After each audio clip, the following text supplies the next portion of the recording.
आज हम यहाँ पर एक सरगर्मी ले रहे हैं। उस सरगर्मी के अंदर यहाँ पर अव्वल जमात के तलबा और तालिबात खड़े हैं और आपके सामने ये जुमले तस्वीरों की मदद से कहेंगे। चलिए तबरेज़।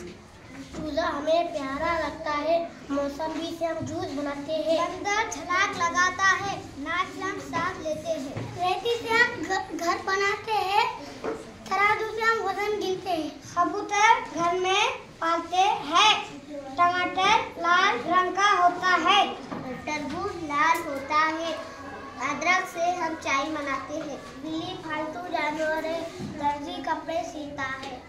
हम दरवाजे को ताला लगाते हैं, अंजीर हमें पसंद है, शक्कर से हम चाय बनाते हैं, सब्जी हम खाते हैं, नल से हम पानी लेते हैं, मोर जंगल में नाचता है, चिड़िया चू चू करती है, टोकरी में हम फल रखते हैं, चटाई पे हम खाना खाते हैं, जोकर हमें हंसाता है, गाजर लाल होता है, सूरज से हमें रोशनी मिलती है, मगरमच्छ पानी में रहता है, हम घर में झाड़ू लगाते हैं।